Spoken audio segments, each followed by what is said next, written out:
Introdução. Carta de Tiago pessoal, a paz do Senhor. Sejam todos muito bem-vindos. Hoje nós vamos mergulhar na Carta de Tiago, uma mensagem direta, forte e extremamente prática para a nossa vida cristã. Tiago nos ensina que fé verdadeira não é apenas o que se crê, mas o que se vive todos os dias. Antes de começarmos, eu quero te pedir algo simples, mas que faz toda a diferença. Deixe o seu like.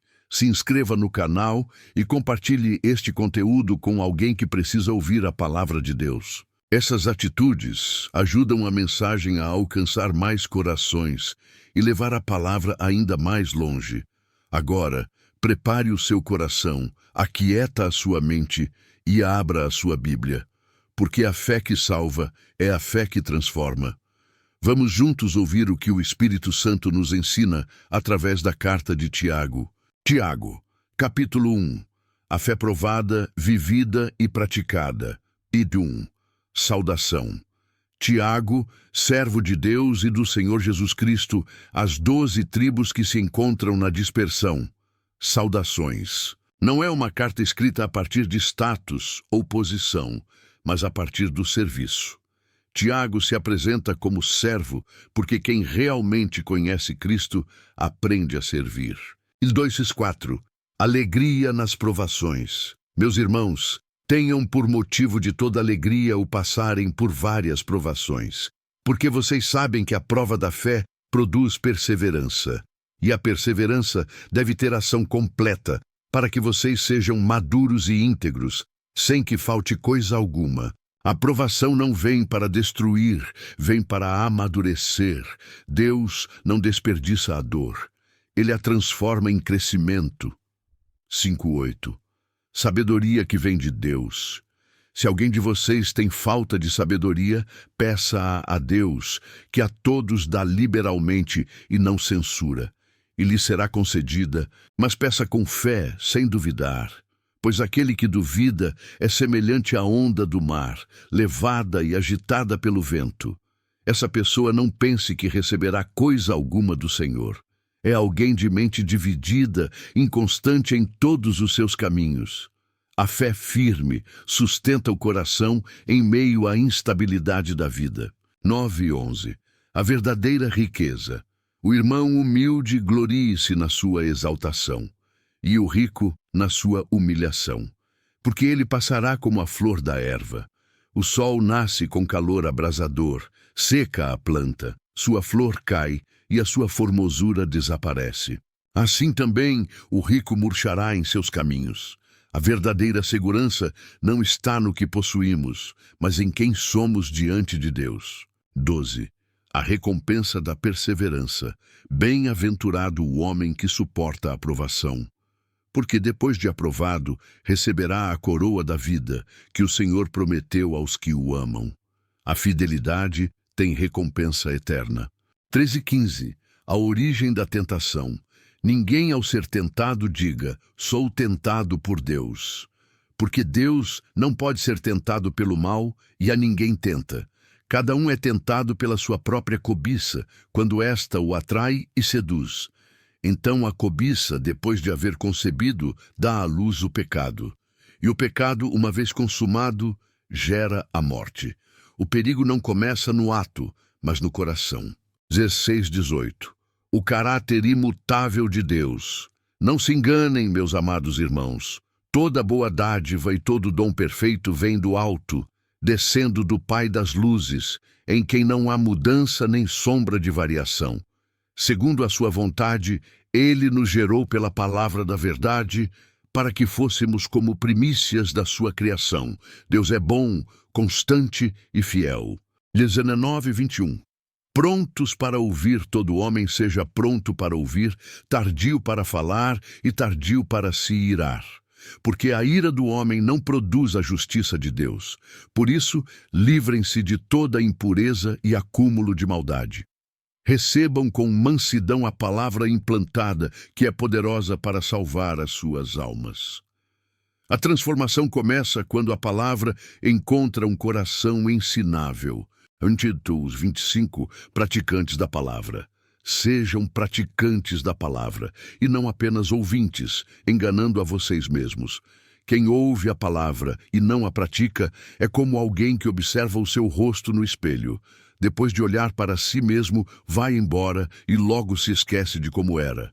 Mas aquele que atenta bem para a lei perfeita da liberdade e nela persevera, não sendo ouvinte esquecido, mas praticante da obra, esse será bem-aventurado no que fizer. A fé verdadeira sempre se manifesta em ações. 26, 27. A religião pura. Se alguém pensa ser religioso, mas não refreia a sua língua, engana o próprio coração. A religião dessa pessoa é vã. A religião pura e sem mácula diante de Deus Pai é esta: visitar os órfãos e as viúvas em suas tribulações e guardar-se incontaminado do mundo. Fé que não se vive no cotidiano não é fé bíblica. Encerramento do capítulo. Tiago 1 nos ensina que fé não é discurso, é prática. A provação amadurece, a sabedoria sustenta, a palavra transforma. Ouvir é importante, crer é essencial, mas viver a fé é indispensável. Tiago, capítulo 2. Fé verdadeira, justiça e obras que confirmam o coração. 1. A fé não faz acepção de pessoas. Meus irmãos, não tenham a fé em nosso Senhor Jesus Cristo, Senhor da glória, em atitude de favoritismo. A fé cristã não combina com discriminação, preferências humanas ou julgamentos baseados em aparência. Onde Cristo reina, todos são vistos com o mesmo valor. 2:4. O perigo do julgamento externo. Se entrar na congregação um homem com anel de ouro e roupas luxuosas, e também entrar um pobre com roupas simples, e vocês derem atenção especial ao bem vestido, dizendo: senta-te aqui num bom lugar. Mas disserem ao pobre: fica aí em pé ou senta-te no chão, não estarão fazendo distinções entre vocês mesmos e se tornando juízes com pensamentos maus? Deus não julga como o homem julga. O coração revela mais que a aparência. 5:7. A escolha de Deus. Ouçam, meus amados irmãos, Deus não escolheu os pobres deste mundo para serem ricos na fé e herdeiros do reino que prometeu aos que o amam. Mas vocês desprezam o pobre. Não são os ricos que oprimem vocês? Não são eles que os arrastam aos tribunais? Não são eles que blasfemam o bom nome que foi invocado sobre vocês? O reino de Deus não segue a lógica deste mundo. 8:9. A lei real. Se vocês cumprem a lei real, segundo a Escritura, amarás o teu próximo como a ti mesmo, fazem bem. Mas se tratam as pessoas com favoritismo, cometem pecado e são condenados pela lei como transgressores. O amor é o verdadeiro termômetro da fé. 10:11. A unidade da lei. Quem guarda toda a lei, mas tropeça em um só ponto, torna-se culpado de todos. Porque o mesmo Deus que disse: não adulterarás, também disse: não matarás. Quebrar a lei em um ponto revela um coração que rejeita a autoridade de Deus. 12:13. Misericórdia acima do juízo. Falem e ajam como quem há de ser julgado pela lei da liberdade. Porque o juízo será sem misericórdia para quem não foi misericordioso. A misericórdia triunfa sobre o juízo. Quem experimentou a graça, aprende a estender graça. Em 14. Fé sem obras, um questionamento sério, que aproveita, meus irmãos, alguém dizer que tem fé se não tem obras. Pode essa fé salvá-lo? Tiago não questiona palavras, ele confronta evidências. 15:7. Um exemplo prático. Se um irmão ou uma irmã estiverem nus e necessitados do alimento diário, e alguém lhes disser: vão em paz, aqueçam-se e alimentem-se, sem lhes dar o que é necessário ao corpo, que proveito há nisso? Assim também a fé, se não tiver obras, está morta em si mesma. A fé viva sempre gera movimento. 18. Fé visível. Alguém dirá: tu tens fé e eu tenho obras. Mostra-me a tua fé sem as obras, e eu te mostrarei a minha fé pelas obras. A fé verdadeira sempre se revela. 19. Crer não é suficiente, tu crês que Deus é um só? Fazes bem, até os demônios creem e estremecem. Conhecimento sem transformação não salva. 24. O exemplo de Abraão. Queres saber, ó homem insensato, que a fé sem obras é morta? Abraão, nosso pai, não foi justificado pelas obras quando ofereceu seu filho Isaque sobre o altar? A fé cooperava com as obras, e pelas obras a fé foi aperfeiçoada. Assim se cumpriu a Escritura. Abraão creu em Deus, e isso lhe foi imputado como justiça. Vês que o homem é justificado pelas obras, e não somente pela fé declarada. A fé que salva é a fé que obedece. 25. O exemplo de Raabe. Da mesma forma, Raabe, a prostituta, não foi justificada pelas obras quando acolheu os mensageiros e os fez sair por outro caminho? Deus não olha o passado, mas a resposta de fé. 26. A conclusão inevitável. Assim como o corpo sem espírito está morto, assim também a fé sem obras está morta.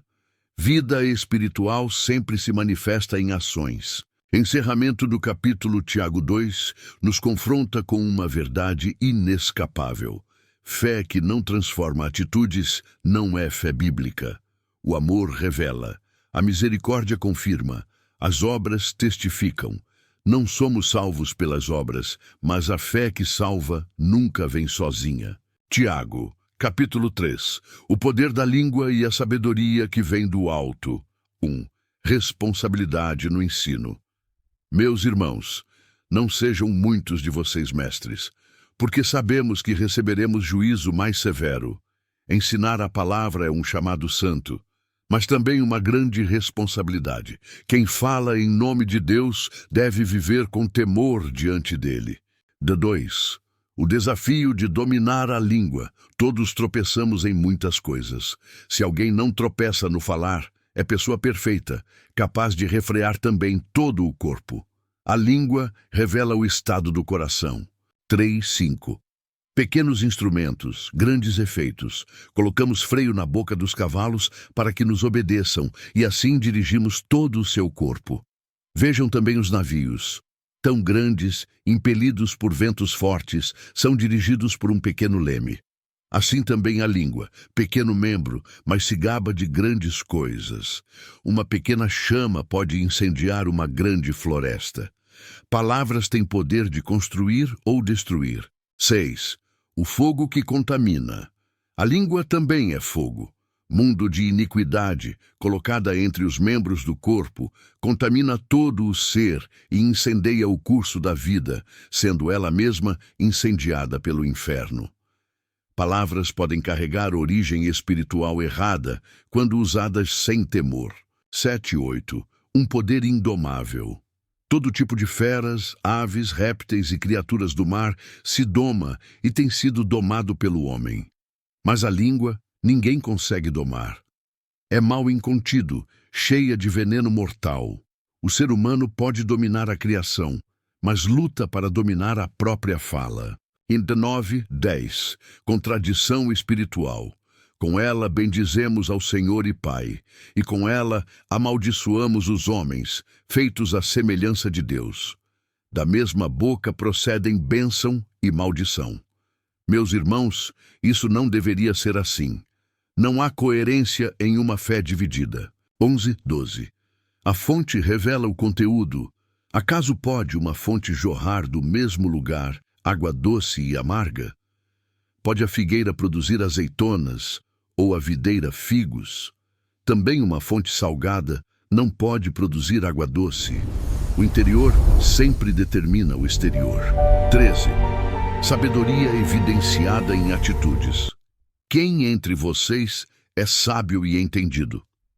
Mostre, pelo seu bom procedimento, as suas obras em mansidão de sabedoria. A verdadeira sabedoria não se exibe. Ela se revela na prática. 14:16. Sabedoria terrena. Mas se vocês têm inveja amarga e ambição egoísta no coração, não se gloriem nem mintam contra a verdade. Essa sabedoria não vem do alto. É terrena, animal e demoníaca. Onde há inveja e ambição egoísta, há confusão e toda espécie de males. A motivação errada corrompe até ações corretas. 17:18. Sabedoria que vem do alto. Mas a sabedoria do alto é primeiramente pura, depois pacífica, moderada, tratável, cheia de misericórdia e de bons frutos, imparcial e sem hipocrisia. O fruto da justiça semeia-se em paz para os que promovem a paz. A sabedoria de Deus produz paz, não divisão. Encerramento do capítulo.